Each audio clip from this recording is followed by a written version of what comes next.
Over to you, ma'am. Thank you. Thank you very much, Rohit. Good afternoon to all of you. I welcome you all once again to this next series of the webinar, which is being organized by Skill Council for Green Jobs as a part of the Azadi Ka Amrit Mahotsav. This is an event which has been organized, or it has been taken up by Government of India as an effort to celebrate and commemorate 75 years of independence, and of course the glorious history of India, its people, culture, achievements. This event is dedicated to the people of India who have been instrumental in bringing India to this level and also taking it forward as a global power. So we all know that we are now making great strides in our economy, and this event highlights that this is the way India is to move forward and how we can become more strong economically. So to boost this event, there are so many events which have been organized. The activities have been organized under this initiative. Some seminars have been organized, some exhibitions, some awareness campaigns. And we in Skill Council for Green Jobs decided that we should have a webinar series, which we are holding for the last, almost we have completed 84. And we should hold and interact with different experts and different learned people from different sectors of the sectors which we are promoting. We are looking after environment, renewable energy, waste, sustainability, and all the issues which are related to this, the ultimate goal of zero carbon. So in Skill Council, this is an activity which we have invited many learned speakers, and we have learned a lot from them. And biomass, the topic today, is something which the Skill Council is also pursuing very aggressively. In fact, as Mr. Kapoor will tell us, this is an area which is required. Rural India, when you say, it is synonymous with biomass. We cannot segregate the two. And still we are having problems in organizing this biomass and in putting it to a more value than it could be. In Skill Council, we have done some studies about the rural waste, about the urban waste, and there we have come out with the job roles, because we are a skilling organization. We have identified the job roles, what we can take up for improving the lot of the farmers, improving their income generation, improving the way they can organize and collect this biomass, especially the agro residues. Recently, we had an opportunity with HPCL. We trained about 775 farmers. There were 150 women farmers who have come forward, and they have got training for aggregation and of course biomass depot operations. So biomass, as today we can say, we can talk on and on in biomass. This is an area which has got a lot of potential. It is said that if we are to get the objectives of zero emissions, we have to upgrade the role of biomass. We have to, because this is one area which has a lot of potential. And I also feel that this is an area which should be taken up more vigorously. I have been associated with this for the last 35 years in the area of clean cooking, in the area of biogas. And I've seen a lot of changes in the role of the woman. The woman is the one who gets primarily affected when she gets access to clean energy, and that is via the biomass. Otherwise, she's using the biomass, which is affecting her health because of the pollution it creates, and of course the other adversities of collection and of course exposure. So with this, I welcome Mr. Manish Kapoor, and I'm very happy and I'm very thankful to you that you are really speaking on a topic which is very close to my heart. How you will connect the biomass with the rural economy. Rural area is something which we all know needs to be pushed more vigorously, and we have to create a lot of awareness. In these courses also, we found that we have to go and connect with the rural area. So I think that today your topic is going to give us a lot of more, exposure or more vision to how we can connect with rural India and how we can improve our economies through biomass. So once again, welcome to you. And now I would request Mr. PV Singh to kindly introduce you. Thank you very much. And Sir, you are in mute, sir. Thank you, ma'am. CEO sir is with us. Sir, want Yeah, thank you very much, Mr. Manish. Thank you so much for being with us in this session. I can see that there are about 40 plus people from across the country joining us on webinar, and we expect almost about 65 people every time join. So once again, thank you very much. And this is something absolutely new to us, and we will be very happy that you could spare some time with us. Once again, thank you very much, Mr. Manish. Thank you, sir. Thank you very much for welcoming. Thank you, ma'am. Good afternoon, everyone. I'll welcome you all to the 86th series of the webinar. The Skill Council for Green Job is organizing a series of webinars to celebrate Azadi ka Amrit Mahotsav as a part of India's celebration of 75 years of independence. In this series, SCGJ is inviting eminent and learned speakers in different sectors on sustainable development, renewable energy, and waste management. So as to deepen the understanding of recent development in these sectors. The first in the series was launched on 24th September 2021. Today we have Mr. Manish Kapoor, a very experienced learner, distinguished speaker, who will be sharing his expertise and experience on developing rural participation and economy with biomass. I would like to share his brief profile with all of you. Mr. Manish Kapoor is mechanical engineer and postgraduate in marketing. He is over 24 years of work experience in the field of application engineering, sales and marketing, and channel management. He worked in the industry of capital goods for bulk and solid material handling. Carries strong inclination contributing towards sustainable development goals. Mr. Kapoor got opportunity to interact and work with people, stakeholders from diverse background and with variety of new ideas. Mr. Kapoor is a part of BiofuelCircle Science last year and last year and a half. Currently, the role is to create an ecosystem of bringing together all stakeholders, participants such as consumer, supplier, logistics, equipment rental, financing entities, etc., on a digital platform and fulfilling their respective aspiration. Now I'm requesting Mr. Manish Kapoor to start the presentation. Over to you, Mr. Kapoor. Yeah, and good afternoon to all. Thanks to Mr. Singh and Nijam, very nice work, tone. The responsibility is now on to me to have the audience understand about what is the real requirement of bringing together the rural India and creating those opportunities for entities or for enterprises who belong to rural part. So let me share my screen with that, and if someone can confirm if my screen is visible. Yeah, please share.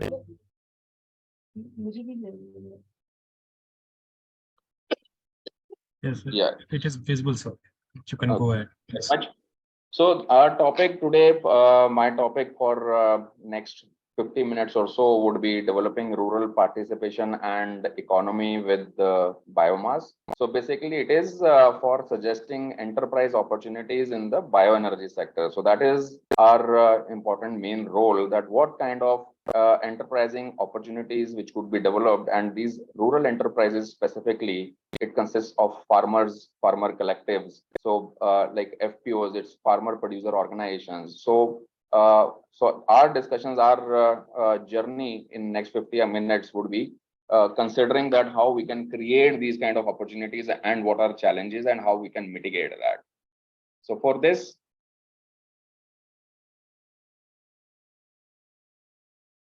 we need to understand what is the agricultural waste scenario in India. So I hope agricultural waste is well understood by many, but then let me just repeat for the sake of understanding of all. Once there is a crop which is generated on a farmland and the crop harvesting is done, after the harvesting, there is a residue agri waste, which we call it as agri waste, and that residue is something we consider as to be waste.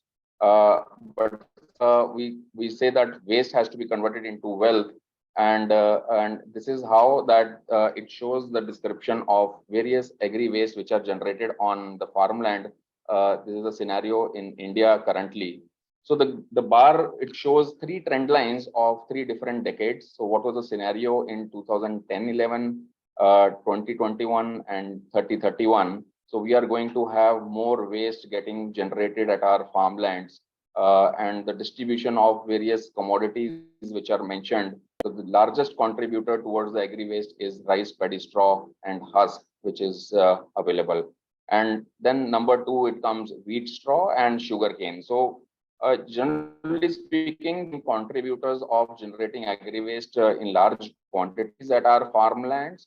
And to an estimate, it is approximately 650 million metric ton of waste which is produced currently on farmlands of India annually. And common applications which is currently is usage of these waste in terms of fodder, roof thatching or mulching currently. But then that is after all that consumption of agri waste for those applications, the surplus waste which still remains to be available is in tune of 230 million metric tons. So, and that is quite abundance of surplus waste is available. So currently we say that approximately 25 to 30 million metric tons is currently being used by a bioenergy sector currently. And if we are able to utilize 100% bio waste which is generated, we'll be able to cater to 17% of India's energy needs that can be catered off from this agri waste. So we can imagine that amount of foreign exchange which we can save by not importing coal. So there are different definite benefits which are available to us in case if agri waste is it replaces as a fuel to the fossil fuel. So this is the scenario which is available currently in India as per the previous records. Now coming to the demand creators. So what is available is now known to us. What are the demands? Because for every business case, there has to be figures which are involved that where this agri waste could be consumed, how the demand would be generated, and how the sustainability of this demand is going to be confirmed to the suppliers or to the people who are contributing towards supply chain, developing supply chain of this biomass. So, so three different demand creators which are on the screen. First is existing sustainability or demand driver, which is consuming approximately 25 million metric ton, which is getting consumed or generated currently. As per SATAT plans, SATAT program, there is a plan of 5,000 new CBG. CBG is compressed biogas plants, which are scheduled to come up. There are many CBG plants which have been getting commissioned currently. So the target is approximately 5,000 in next couple of years. That would generate 65 million metric tons of biomass requirement. And of course, there is a mandate of co-firing which has been now issued, that 5% minimum co-firing target has been taken by the thermal power plants, so that 35 million metric ton of biomass requirement would be generated from this demand creator. In addition to this, there is a demand creator in terms of 2G ethanol plants, which again consumes biomass. Rice paddy straw as one of the biomass agri waste which is consumed there. But broadly speaking, considering all these demand creators, we definitely can confirm that 125 million metric ton of biomass demand could be generated or is available as ready to be absorbed in or consumed in bioenergy sector. Now we have seen the supply part, what is available. We have seen what are the demand creators. So what are the challenges from the journey from the demand, from the supply up to the demand? Is basically broadly it includes collection mechanism, because there is issue which is related to collection of this agri waste. Availability of equipment and logistics in rural part of the country, and market access. So a farmer who is generating that agri residue, so he has these challenges, or the enterprise we want to enter into this fulfilling the requirement of this agri waste, or channelizing from the generation to the consumption point. So these are broad challenges. So for this, we need to understand why these challenges, how these challenges are generated, and from where it has come. So if we see on the slide, there are set of in situ treatments which are mentioned. So once crop harvesting, it is done by harvester combine, which is a machine which removes the grains from top of the of the plant. So for example, if we take rice paddy as a crop, so crop harvester or a combine harvester would remove the grains from the top, and the plant will be left over with 2 feet of a plant which is there on the farm. And this is what is agri waste once crop harvesting is done. So next point which is done in situ treatment is stubble shaving, because the leftover plant which is there standing in the farm has to be shaved off from its roots so that it gets off from the ground. And once it is done, it's like biomass which is scattered and is available in the farm to be collected. And so then so before that collection, what activities which are done? One is raking and baling. So raking essentially means that you segregate those distributed or distorted biomass which is in the field. You make rows through those rakers, and baling activity is done once that rows are formed. That is collection which is done in form of rows. Then they densify it to make a square bale or a round bale. So there are machines which are available to densify these kind of biomass which are available on the farmland in a mechanized manner. The other option which is available to aggregate, or to maybe I would say to organize this biomass at field, is manual collection. So manually there is picking of biomass after harvest. So these crops are cutted from root level, and that gets bundled up, and manual collection is done. The third option which is available is mixing and mulching. So mulching is something which gets consumed within the in situ treatment then and there itself. So it never goes out of the farm. So for us, important thing is after baling is done and manual collection is done, now it goes to ex situ treatment. So ex situ treatment essentially includes a set of 3 different plants. So those set of 3 different categories could include bioenergy sector, which is biopower plants, bio-CNG plant, or second generation bioethanol plants. It could be industry users like brick kilns who can fire these as an alternate fuel into their kilns. Industrial boilers, again, a substitute fuel which can be fired in the boilers. Paper and packaging or coal-fired thermal power plants. So these could be substituted as a fuel which could be burned in the industry in such equipments. And third is the decentralized plants, which is a palletization plant or a briquetting plant, pyrolysis or biogas plant. So these would be used as a raw material, 3 different set of ex situ treatment. So centralized plants. So one is one application which we have clearly observed is as an alternate fuel, and another is as a CNG input to a CNG or a 2G ethanol plant, wherein it is the process is it gets into digester and then the process continues. So these are broadly the ex situ treatment where it gets consumed. Now the challenge, I'll repeat that challenge once again, that the collection mechanism, equipment and logistics, and market access. So with this diagram which is there, I think we all by now know that after raking and baling or manual collection, transportation, collection mechanism, transportation and access to these companies who are going to consume it is the actual challenge which is available currently as at the moment with all the stakeholders. Moving further, now for mitigating these challenges, I think we need to go on ground and collect some facts. So what these facts are, it's like, so we studied and found that the average land holding is approximately 2 acres of land per farmer. It could be different for different regions, but then generally it is 2 acres per farmer. The amount of waste which is generated, again, it could vary from commodity to commodity, region to region. But on an average, it would be 2 tons per acre per harvest, per season of harvest. So that would be kind of waste generated. Time available, so that is one more important criteria or the challenge or contributor towards that availability of clearing this waste from the farmland would be limited to 15 to 45 days window in a season. Because the farmland has to be prepared for next for plantation of or for plantation of next crop.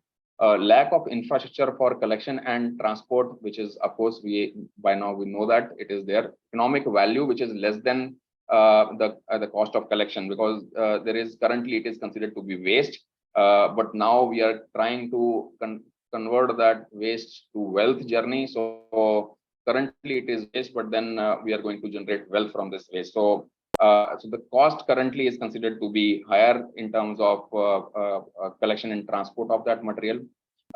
Then we found that absence of opportunities which are available to the farmer. So he is forced to burn because of the challenges which are mentioned above.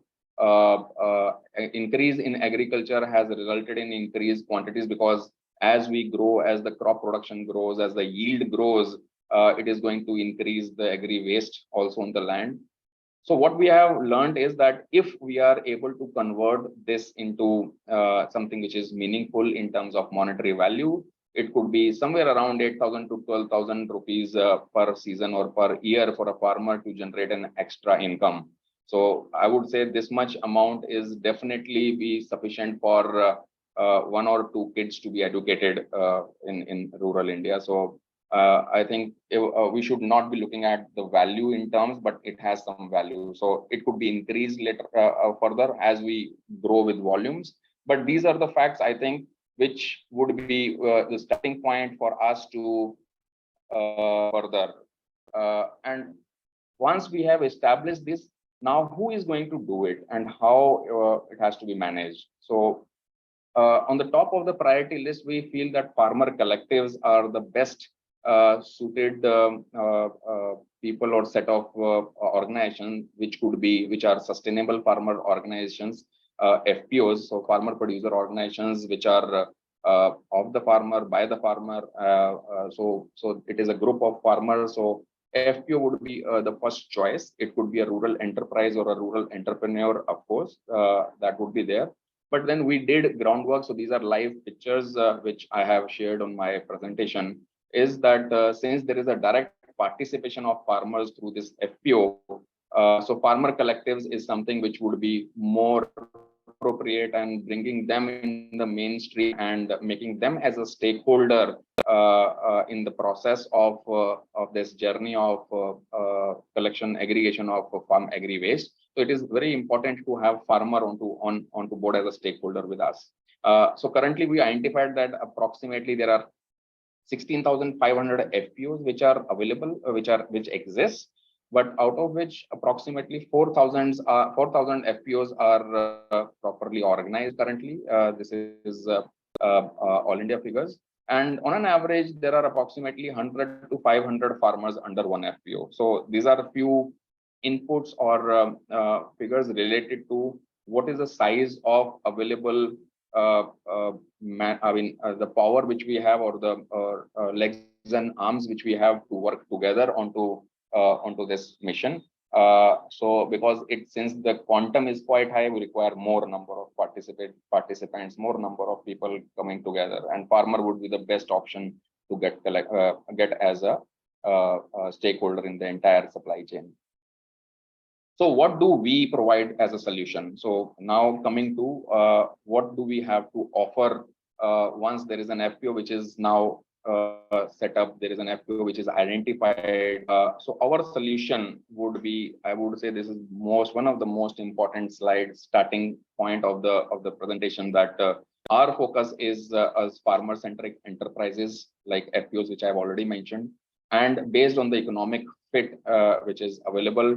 If it could be an individual farmer who wants to contribute, if it is a collective or group of farmers, or if it is an FPO. So our solutions are based on considering different set of resources or enterprises which are available with us. And those three enterprise opportunities which are available for these participants would be aggregation of biomass is one, which is physical actual aggregation of biomass done practically on the grounds from the fields of farmlands of the country.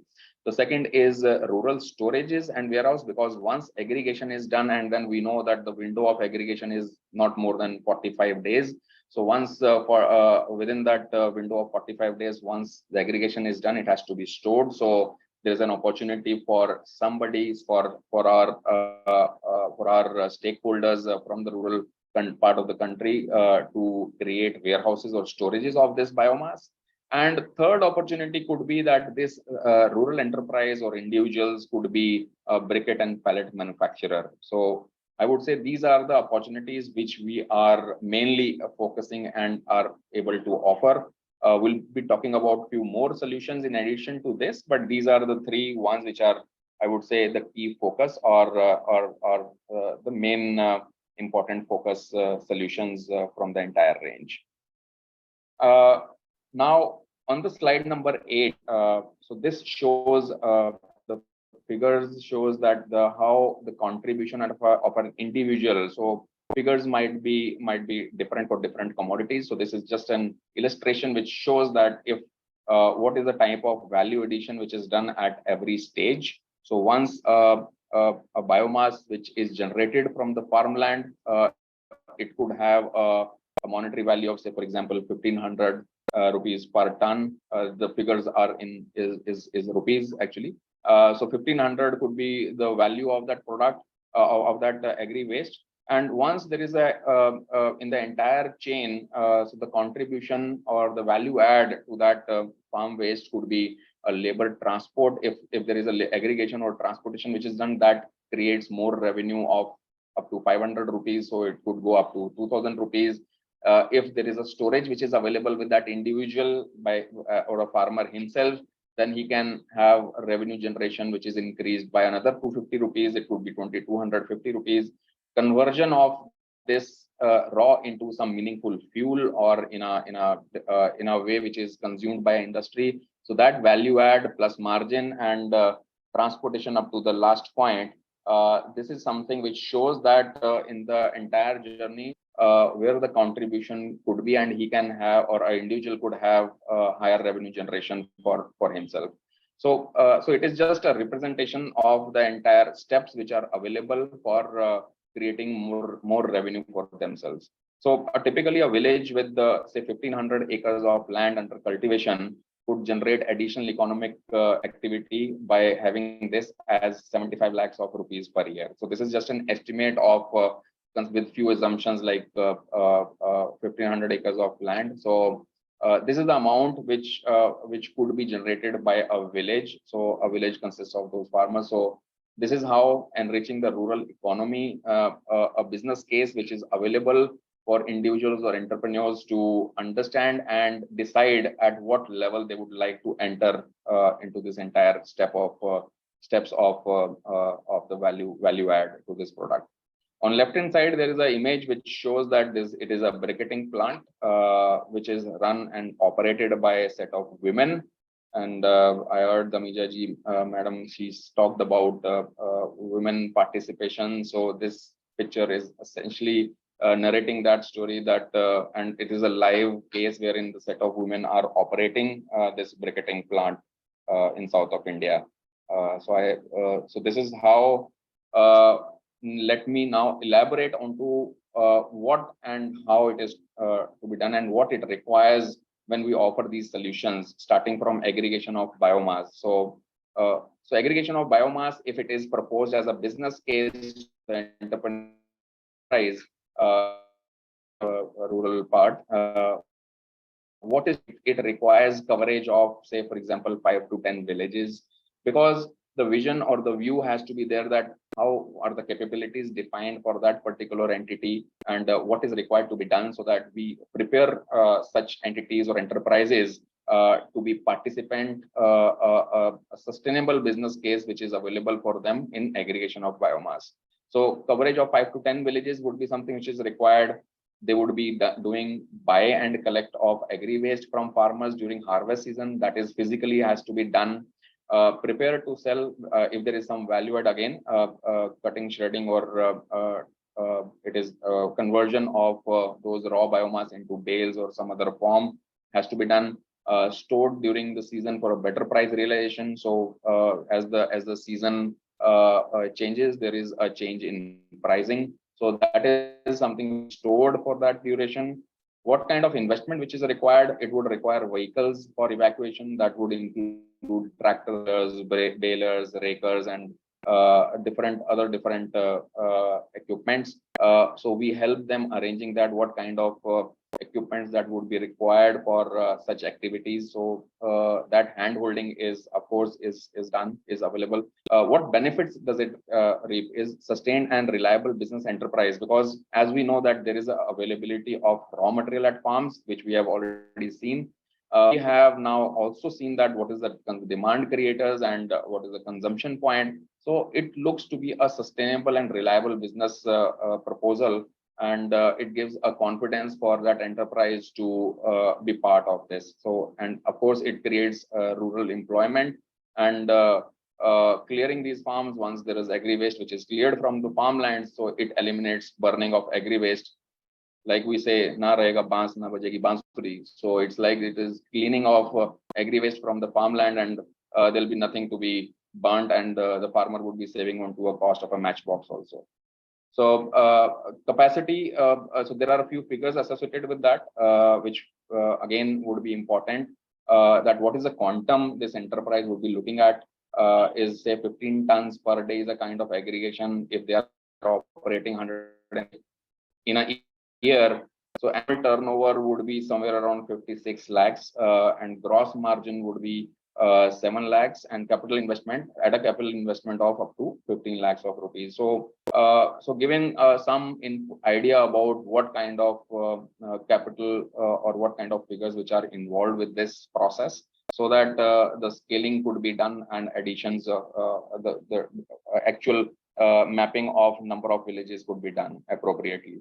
So this is option 1. Coming to option 2, slide number 10. The other option is if somebody wants to have small storages to offer, what is required to be done here is provide a storage area for aggregators and processors. So once the agri waste which is collected or removed from the farm, then next thing which comes is the storage. So that space, if somebody offers that, if again the rural enterprise or individual at individual level is able to offer that space, that could be used as storage of that aggregated biomass from the farmlands.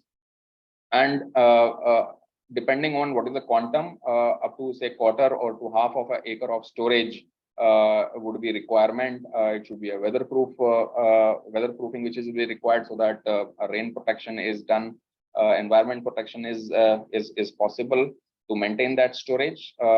Staff, of course, labor or staff which will be required for loading and unloading, and subscription BiofuelCircle. So I'll come to that later, that how BiofuelCircle would be part of the entire this entire process. So benefit is going to be that we are able to utilize the space which may not be a fertile land. So we call it in local language like tibbas in Punjab. So places where cultivation is not possible, or that is not a fertile land, could be used for storage spaces. So we are able to utilize that resources which are available in an efficient manner. And since the supply has to be done round the year, consumption is done round the year. So again, this makes to be a sustainable proposal, and of course related to the to some figures that is shared, that for a capacity of 1,000 metric tons, working capital would be somewhere around 5 lakhs, which could generate a turnover of 30 lakhs and a gross margin of 10 lakhs. So these are indicative figures, of course, can be discussed on to what actuals could be. But these this is option number 2. Coming to the third option at slide number 11 is briquetting manufacturing, briquette manufacturing unit. So briquette or pallet manufacturing could also be possible. Once aggregation is done, storage is done. Now the third step is how to utilize that material which is stored in those warehouses or depots or banks. So one option which we discussed is convert that raw biomass into briquettes or pellets. Briquettes is, so I have added a figure for or a picture for those who would be interested in seeing a briquette. This is how the briquette looks like. A person's hand is holding a briquette there. So this is agri waste. This briquette is formed by agri waste. So a machine, at input side, the raw biomass is given as an input to this machine, and it converts and makes this densifies the biomass and makes this briquette, which is 90 mm in die in general, which runs. So what is required for this? A plant for a briquette making for agri waste. So this will be a coal substitute. It is used as a fuel, substituting coal in boilers to be firing those boilers. And this could be made from variety of local agri waste. So we can have agri waste up to say 29 different or 30 different commodities from which we can make these briquettes. So it will be starting from rice paddy straw, mustard husk, cotton stalk, soya husk, corn cobs. So these are few names of commodities from which we can make these briquettes from. The type of investment is required is 75 lakhs of approximately for a 20 tons per day plant. Quarter and a half acre of a land which would be required for having a setup of storage of the finished product and the machine setup, and of course staff for operating this. So what benefits we are going to have from this is higher margin because of low input cost, since the raw material aggregation is done and raw material availability is there available with the FPOs or the rural enterprise. So that is there, and it store and transport this raw waste which is closer to farmland. So there is not much transportation which is required. Industrial buyers on BiofuelCircle will I'll touch upon that BiofuelCircle's role once it's get aggregated later on. It generates again additional employment for set of people who might be, say for example, involved in aggregating in that small window of 40 days of aggregation, and once that aggregation gets over, the same set of employment could be generated with trainings and into now manufacturing of this briquette as well. And on left hand side, it shows that for a 20 tons per day kind of plant, which is operational 300 days a year, what kind of investment and working capital is required to generate a gross margin of approximately 30 lakhs, which makes to be I would say even more viable perspective for or a lucrative perspective for a rural enterprise to venture into. So now coming to, after learning that, so what we have done till now is that we have seen what is on a supply side, what is available in farmlands. Then we have seen what are the demand creators. We are able to identify what are the challenges. Then thereafter, then to mitigate those challenges, we have done some kind of research work on the ground, collecting some facts from the farmlands.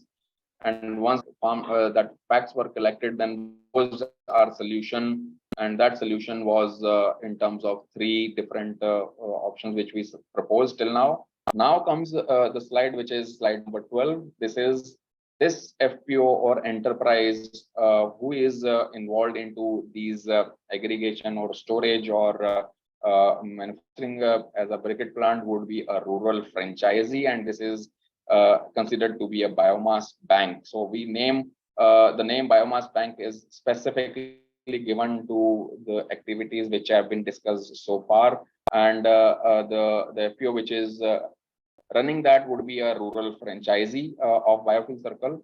So what exactly biomass bank would essentially mean or would be doing is all these participants which we have talked about, the farmer or a FPO or a tractor owner or a tractor trailer owner, logistics or rental companies or equipment owners, these all participants would be connected digitally onto the operating platform of BiofuelCircle. So we connect all these stakeholders because number of farmers, number of collection points, locations of these farmlands would be remote, would be remotely available, and I mean, to have these organized in a manner that there is no paperwork which is required, nothing which is required to be thought of, to be put in brain or in a thinking thought process.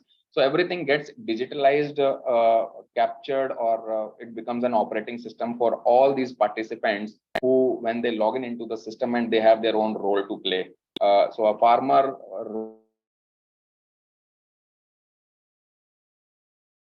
he would be ready to sell there. So he can post his sell. FPO who wants to collect or aggregate that, bring that farm agri waste from the farmland to its location, they can hire the equipment, they can hire logistics or tractor or trailer onto the platform, and then make that tractor trolley available on that particular farmland at that point of time when the farmer is ready to give away that biomass from his farmland. So the sequencing is possible digitally, mapping and tracing of all agri waste which is coming out from the farmland could be done digitally onto this operating system. The payments could be done back to the farmer through the platform. So it is end-to-end solution which is available digitally. So it is, I would say, a combination of generating rural employment, some keywords like waste to wealth, and then digitalization. So combination of these all three comes as a package into this, and other could be the tools as for ancillary businesses. So ancillary business tools, as I mentioned, that a tractor owner or a equipment owner, so those are giving those as a rental. So could be ancillary businesses which are attached to aggregation of biomass up to this biomass bank. Connection of farmers, as I mentioned, so it's a farmer connect, it's a market connect, that they are able to see where to sell, so which FPO to sell, or who is the consumer who is available, the buyer who is available there. So access to that market, standard operating procedure and handholding of this rural franchisee. So what we do is that since the digital operating platform or system is being utilized of ours, so we do that, we prepare that standard operating procedures of conducting training of these different participants, how to utilize this the platform, and hand-holding them from the entire journey, and so that they become self-sustainable and self-reliable. So this is about biomass bank. What constitutes, on a right-hand side, it shows that from a farmer waste, the farm waste which is generated from the farms by the farmer, its journey up to the industry as a biofuel in form of a meaningful fuel in form of briquettes and pellets. So these are different services which are part of this entire process, and is being offered by the digital platform, which is rental services. So as I already mentioned, that if somebody wants to offer their equipments or their logistics, their tractor trolleys onto rental services, contribute towards the journey of this farm waste to from farmland to the industry, they can offer their rental services, collection services, which can be again managed on the platform digitally, storage space, which storehouse, if there are multiple storage locations which are digitally mapped onto the system, so we know that which location has how much capacity, which is free as of now to store this material in. Transport services, so bringing that material from farm up to the collection point, those services, rental services, and biomass processing facility. Processing essentially means conversion of that raw biomass into briquettes. So all these services which are now available digitally by all the participants or stakeholders to not be to be reliant onto this platform without any hesitation, and things get recorded there, and it is well organized and well managed there. So we say that it's a last mile digital connect for biomass, which is possible through this biomass bank. Now on slide number 13, this is, I would say, how the structure, participative structure would look like. It's easy to understand. So we have been talking about this storage space, which is biomass bank. So aggregation is done, which comes from a farmer. The wastage, the agri waste comes from a farmer. Equipment rental company gives equipment on rent. So transport partner gives transportation on rent, or it could be owned by a farmer. Once this aggregation at field is done, then that aggregated material gets transported or shifted to the storage location, which is a biomass bank. And this biomass bank acts as a raw material sourcing to the briquette unit, which we have, and this briquetting unit could be at that close to the storage point, or it could be at the same location also, storage point. So up to this point, it is, I would say, the phase one that we've been able to create the entire our resources of rural resources which are available in rural part up to making them or making them ready for the industry to cater to. Let me go through that in next slides. So up to this point, now we have this FPO who is ready to participate for consumption or requirement of briquettes by the industry. So I hope that it is clear as of now.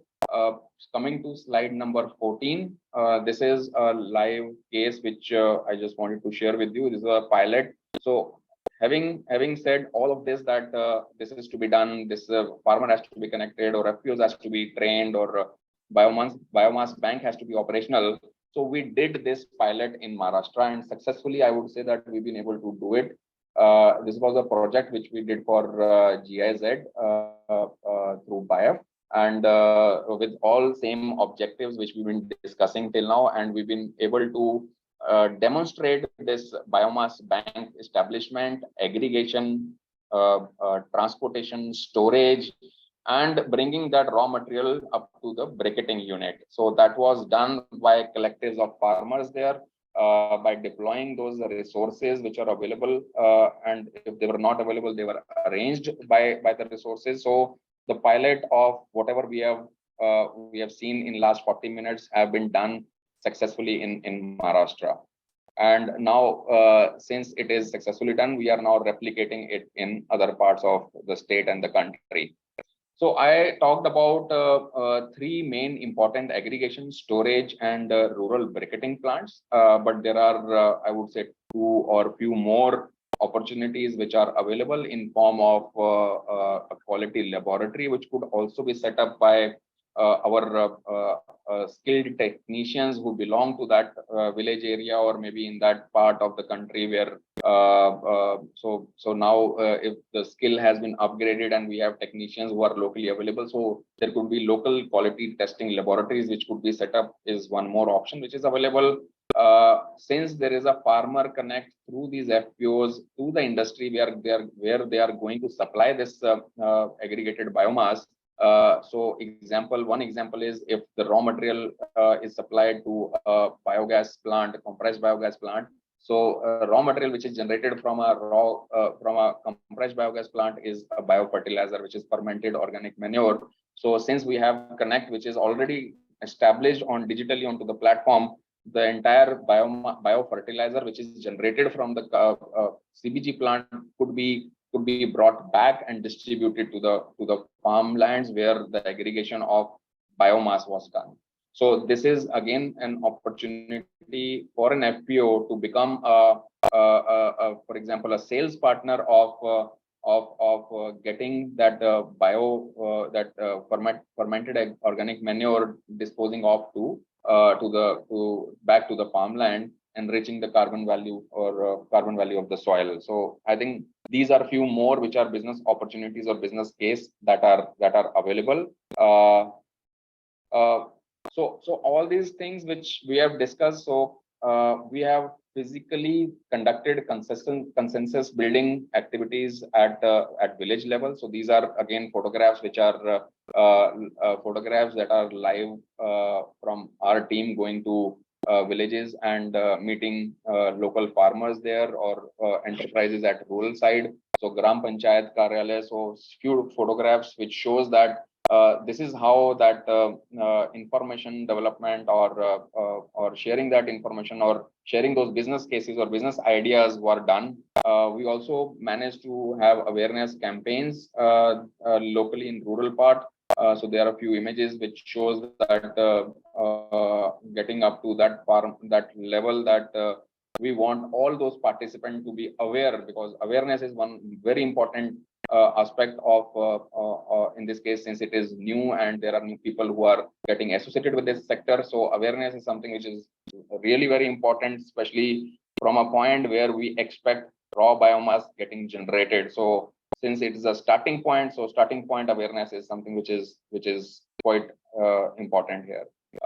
This is again one photograph which shows soybean husk aggregation, which we did with help of farmers, rural enterprises in Maharashtra.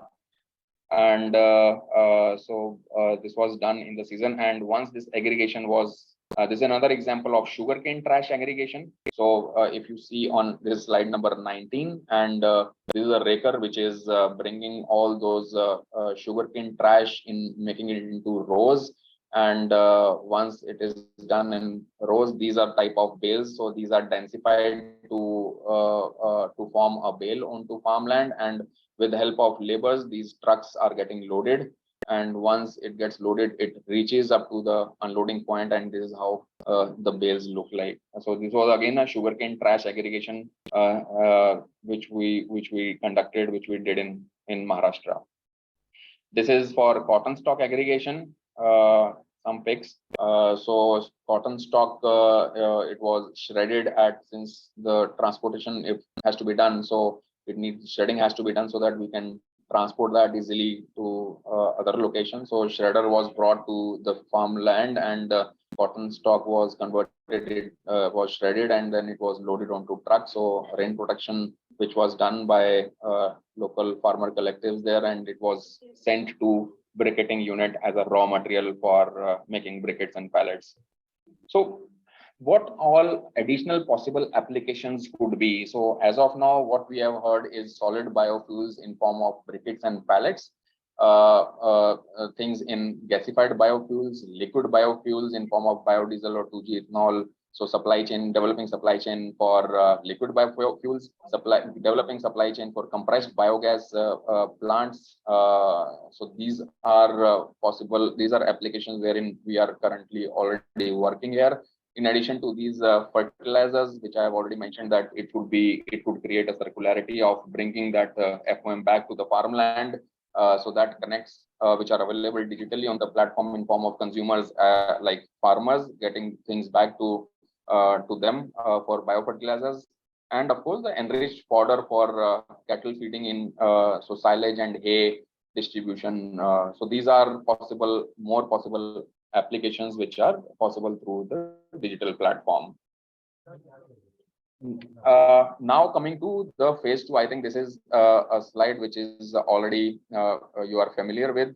We have covered till this point that briquetting unit, once the raw material is brought up to the briquetting unit, now once it is converted into briquettes, now this FPO or a rural enterprise is ready to participate in the industrial requirement. So industrial consumers, so industry which could be corporates, which could be compressed biogas plant for consumption of that raw, or a briquette manufacturing unit could supply those briquettes to boiler owners. So this briquettes, now this FPO or a rural enterprise is ready to get connected to the industry.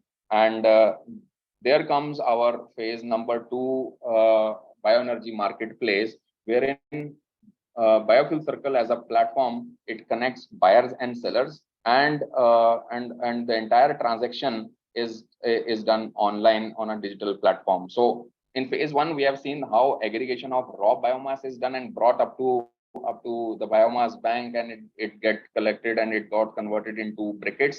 Now, once briquettes are made ready and briquettes are to be sold to the industry, so this is phase 2, wherein a marketplace of, again, on a digital platform, we connect sellers and buyers so that FPO, once they have converted that raw into meaningful fuel in form of briquettes, could find a actual buyer where the consumption has to be done.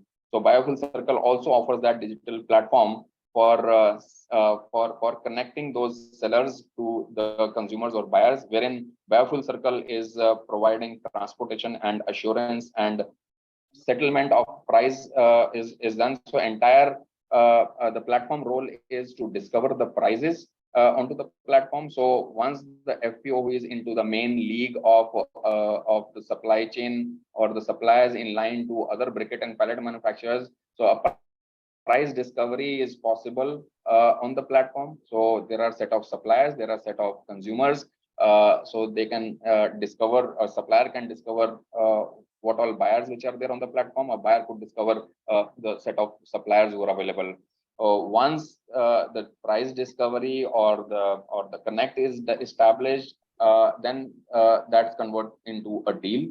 So if there is a deal, a trade which gets published on the platform, it gets converted a deal into a deal. So there is a buyer and seller connect which is established on the platform. Once the deal is done, there is a schedule which is possible to be generated on a platform. So on a platform itself, that agreement, so the contract generation on the platform, that this is a buyer and this is a seller, and agreement is done, and scheduling of supply of the entire deal which is possible. So is possible on the platform. Once scheduling is done, you can transportation is possible on the tracking and tracing of this material movement from the briquetting plant up to the consumption point is possible. Invoicing is possible on the, so once a briquetting unit is dispatching its material and the invoice generation, it is possible to be generating to generate an invoice on the platform itself, and in return payment also is possible. So buyer could pay the supplier onto the platform itself. So this is how from, I would say that a briquetting unit or a briquette or pallet manufacturing unit can discover or can and have the entire business operations managed on the digital platform.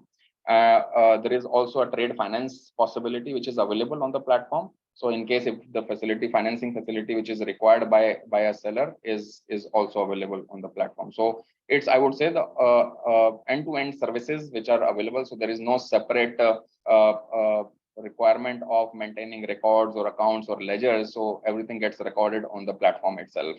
Finally, I would say this is we are almost towards the end. So slide number 25. This is to summarize that the map of India, where the green colored states which are shown is, I would say, are the places, are the states where biomass is in abundance. The availability of biomass is in abundance. So what we are trying to create is local market, and local market of approximately 150 to 200 kilometers radius ka circle. So what this essentially means is that within a circle, within a local market of 200 kilometers, there would be a biofuel consumer. And within that circle, within that radius of 200 kilometers, a consumer would be given an option of a supply chain in form of biomass processors. Storage houses could be located within that circle, so there is no need of sourcing biomass or from far off places, which we have been seeing that a biomass is traveling from one state to another. So that might not be required if we are able to create such local markets with help of ancillary businesses like logistics services or verification services and testing laboratories. With these ancillary support units, I think a local market could be created, and it could be a self-reliant local market, wherein the trade potential of this individual local market could be in tune of 100,000 metric tons per year of trade potential, which covers approximately 30,000 acres of area which is under cultivation, and it can touch lives of around 15,000 farmers in that local market. So the idea is that so generation of biomass, usage and deployment of resources of transporting or aggregation or collection or making that available to the consumers should be within that local market of 150 to 200 kilometers radius. So if we are able to do that, so biomass need not travel far off places, and we look forward to have such 50 such interconnected local markets in these parts of the country. So I think with this, these are a few customers or end consumers who are real users or consumers of biomass. They are consuming these biomass in form of briquettes and pellets and firing their boilers and utilizing these biomass in as an alternate to fossil fuel. A big thank to these consumers, and we have many more of such consumers and customers with whom we are working and would be working in future. And thanks to the partners, BIF and GIZ and Samanities for which we have done an opportunity to do this pilot and been able to successfully include the rural resources which we have in forms of farmers and FPOs, and been able to successfully implement that pilot, which will be replicating in other parts of the country. With this, I think this is the last slide, which is we are able to create local jobs, rural economy, scale the green energy, and we are contributing towards energy security. Yeah. Thank you very much. Thank you very much, Mr. Kapoor. I think it was a very illustrious presentation which you have made, and this is the need of the hour. And in fact, this was the problem with the biomass sector. The supply chain has to be organized. I would like to open it up for questions. I don't see any questions in the chat box, but if any of the participants have any questions, we can give them the speaking rights. And are there any questions from any of the participants?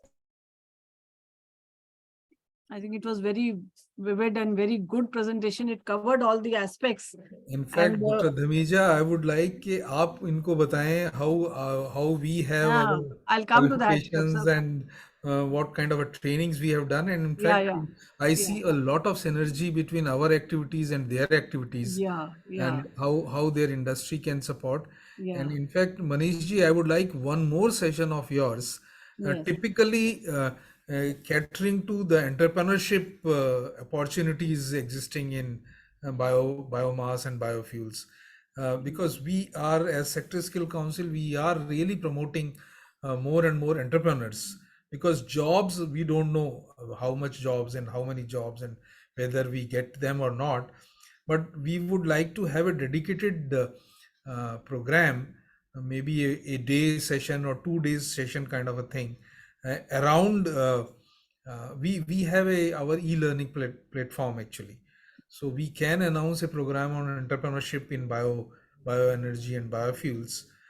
There would be some people, and we would request कि आप एक dedicatedly हमारे लिए session करें for entrepreneurs. I hope you will be able to spare some time for us. Sure, sir. Definitely, we can do that. Yeah, I think Mr. Ajay Sharma is there. Would you like to ask anything, Mr. Sharma? Yes, madam. Thank you. Manish ji, whole of this biomass bank system, the success of this depends on how good you publicitize or how you approach the industries. If industries know this thing, they can probably economize on their efforts in gathering their biomass, their supply chains. How are you approaching these? What Saxena Saab suggested, that you have a session with for them, have that session for the industry, because your success depends on publicity. If your industry gets involved with you and uses your platform, then only farmers have a point or FPOs have a point to come to your platform. Yes, sir. Very valid point. So we have two different set of teams which are working. One team is working in rural side. There is another team which is working in the industry side, consumption side. So we are, the way we organize our programs in our activities here, we organize connect with industries who are consumers on trying to. You are absolutely right. It has to go places and we are trying to do that. We are trying to reach those industries, and we've been able to conduct, add on few good names which I have just shared with you, and well taken. We are on the job, sir. If there is any opportunity which is possible, which you can support, which you can ask us to contribute to, we are happy to work with you there. Yeah. Industries normally have 2 points. I tell you, where you can work on. First is they don't want a lot of paperwork. So they don't want to deal with many people. Instead of dealing with thousands of farmers, they'll be happy to deal with a few of FPOs.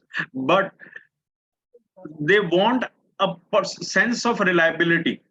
They have their own infrastructure and their own system to gather biomass, and they have a sense of reliability on their own in-house arrangement.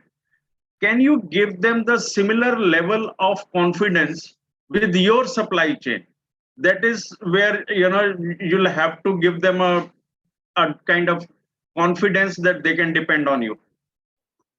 Absolutely right. So what we say is that you operate our platform as an operating platform, and it's a transparent system which shows the entire supply chain. So the consumer or the industry is able to track and trace from which farm this fuel has come, and it is possible to have that transparently. So that information is available, and you are absolutely right into by saying that industry, they don't want to get in connect with many different, so it's a single window connect which is possible. So that is what we bring in as a USP from our side. So correct, that's absolutely right. Yeah, I think there's a question about the number of pellet manufacturing, manufacturers. I think on the Samarth Mission website, there are 39 pellet manufacturing manufacturers listed.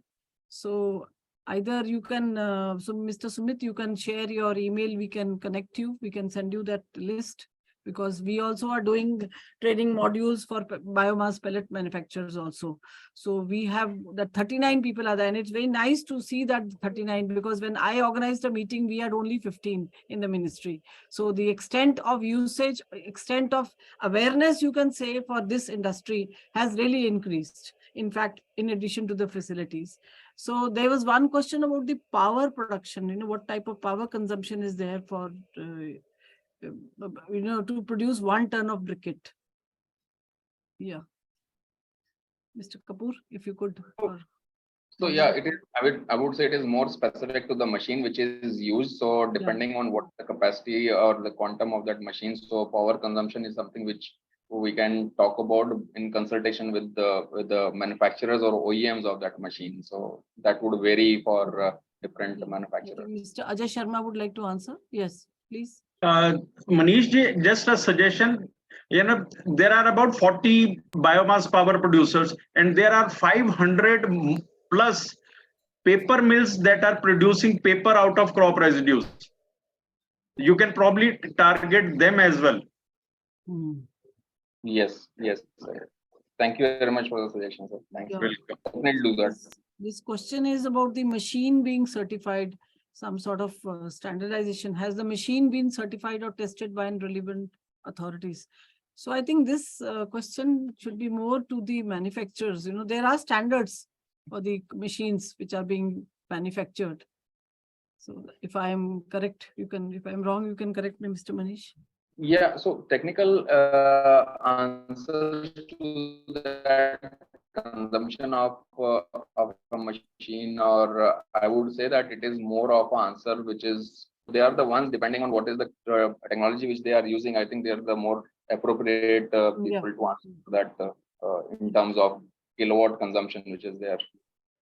I just want to ask how many FPOs you could cover, because out of 16,500, we have only 4,000 which are organized. In fact, in our HPCL project also, wherever the FPOs were good, we had more success. More, we were able to connect more and get more farmers. But where FPOs were not existing, we could not, So how many FPOs could you cover in your pilot?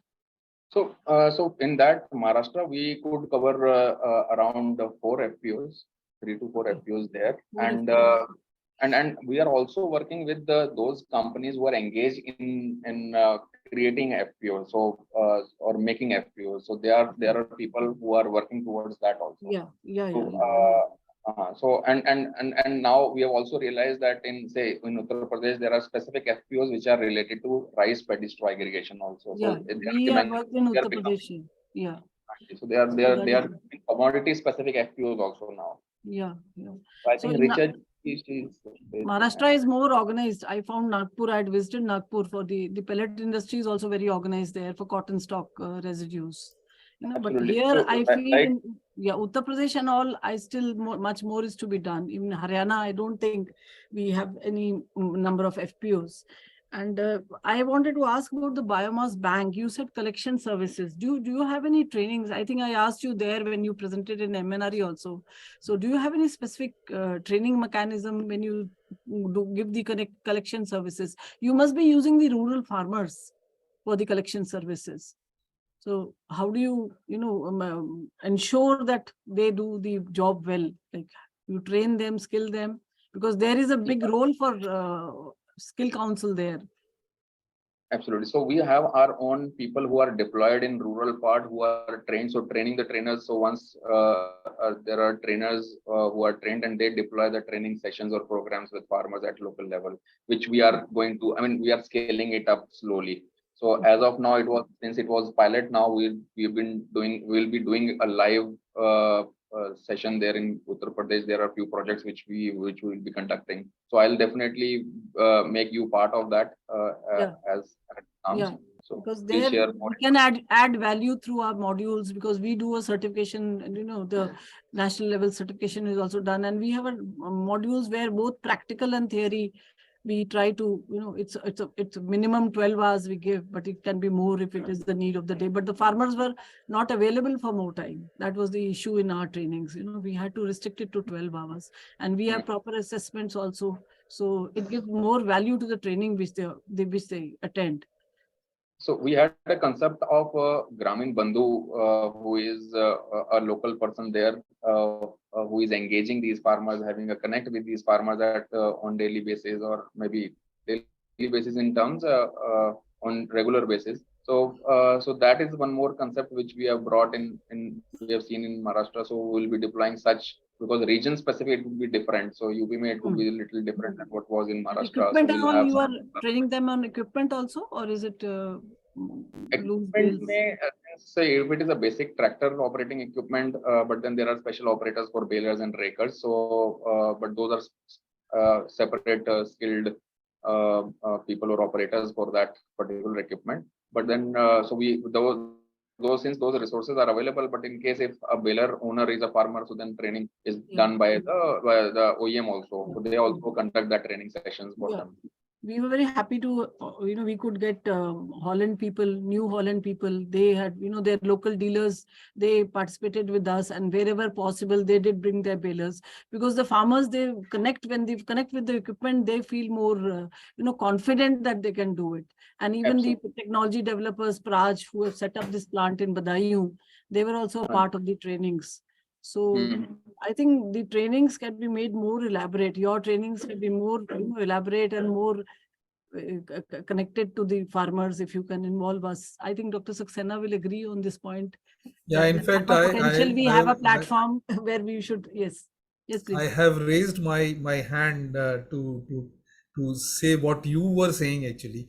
In fact, I don't know, Manishji, how much you are aware of this ecosystem of skilling ecosystem, where we have qualifications designed for industry training or people's training based on industry requirement and certifying people.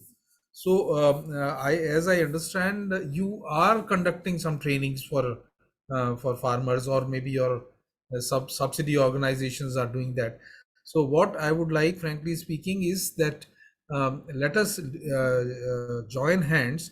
When you are doing trainings, there could be a part of our qualification activities can be covered. We can assess and certify the people who have been trained by you. So this adds a little value to the whole thing. I have another small suggestion. Sarvesh, I would request if you can put your email ID in the chat box for all the audience who are here. Dr. Dhamija, I was suggesting that why not we start a series of webinars on bioenergy, starting after 15th, when we finish this series of thing. Let there be 10 or 15 set of webinars, and I would request all the audience who are present here to suggest the topics which they would like to listen. Sarvesh is giving his email ID. Your suggestions would be welcomed, and we would try to weave the entire program in such a manner that finally some content is ready for entrepreneurs. So industry would be partner. Manish ji से हम request करेंगे. मुझे बहुत कम मैं bio energy वाले sessions में आ पाता हूँ somehow or the other. कहीं पर आज मैंने सुना, so I really felt it is very interesting, and I think we must weave in some good programs. We may make a small group of people who are connected virtually on this topic, those who can contribute as speakers, those who would like to learn more about certain areas and subjects. So your suggestions would be welcomed, and I'm planning that why not to start a series of webinar covering your requirements, your anxieties to address through those webinars. I would really be very happy to get your suggestions. You can send it to Mr. Sarvesh or Dr. Dhamija. Anyway, Dr. Dhamija would steer the entire thing, and that would be a very systematic plan we can draw on that. This is what I wanted to say. There is one question from Mr. Sai Kumar. Richa is wanted to say something. Richa, say. Richa? Thank you, sir, for giving that much elaborative presentation. My question is, if I have a requirement of paddy straw from biomass in, let's suppose, in Haryana state, so how can we utilize your platform to connect? You can give the name of your organization also. You are working with Blue Planet, no? Yeah, Richard. So I think we can connect separately so that we can understand what exactly is required, what are few specifications which could be required by you, quantum. So there will be some.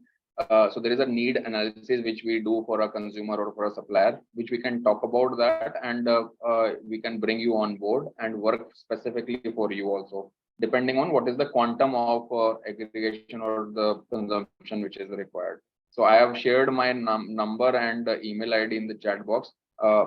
Please do that. Otherwise I'll call you, or please connect with me. We'll talk about it. Sure. There's one question Mr. Sai Kumar is asking, what is the business model? Like, how do you, if one wants to become an FPO as an enterprise? So what is the business model? If I can, Mr. Sai Kumar, if you are there, you can clarify what do you mean by this? Yeah, ma'am. This is I just asked a question like, how does an individual entrepreneur can tie up with this new on FPOs? I mean, like, how does it business model work with the individual person, individual entrepreneur, and the FPOs? How to make things work? Like, you are working as an enterprise, a big enterprise, a BiofuelCircle, but the other person who is a new entrepreneur. So as I mentioned, that there are different roles to play on the platform. So once the registration on the platform is done, so there are different roles. Like if you register yourself as a farmer, you can register yourself as an equipment rental company, as an individual who owns tractors or equipments to be provided on rent.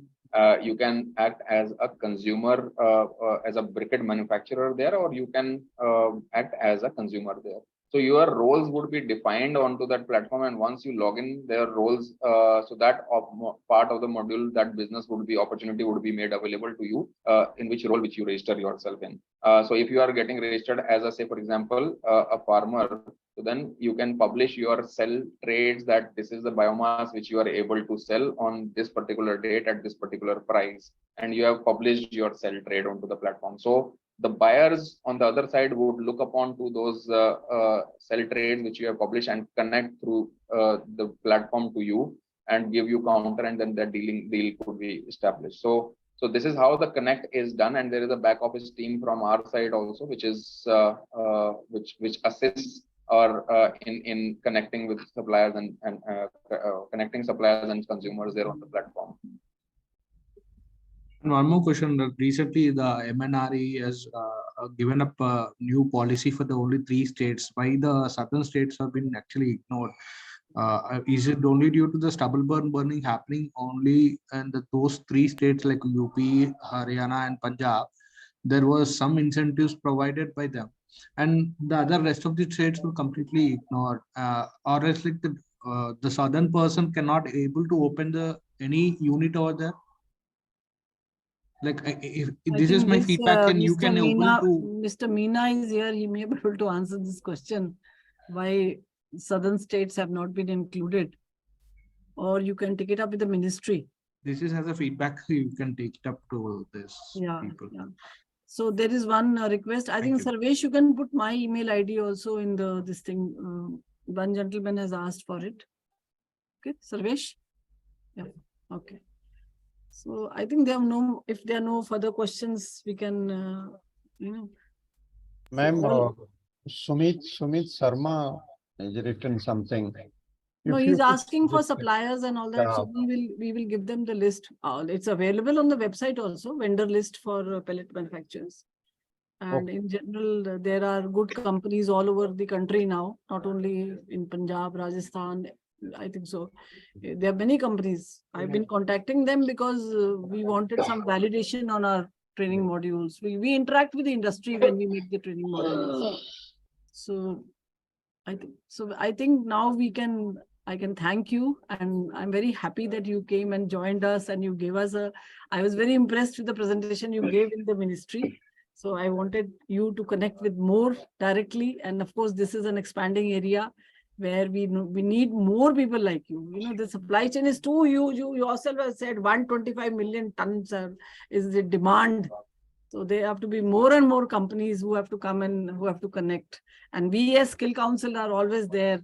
We have done only a small job, just 1,000 farmers we attempted to train, but we would like to train more and make, it gives a lot of value to their product. See, they were selling it at 1.5 rupees a kg, I think so.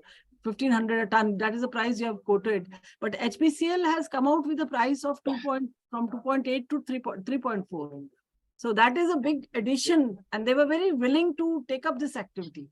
So I feel you should expand fast, and you should expand, connect with more and more FPOs. You'll get a real positive, feedback or a positive connection with them. So with this, I want to thank you, Dr. Saxena.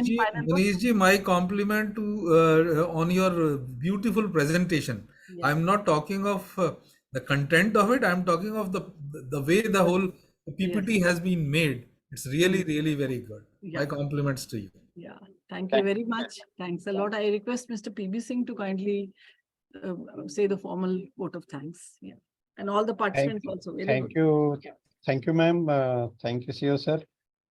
First, I would like to thank to Mr. Kapoor for accepting SCGJ invitation for this presentation. Thank you, sir, for excellent presentation. It's a very informative and knowledgeable. Hope all the participants are get benefited. Once again, thank you very much, sir. Thank you, Kapoor sir.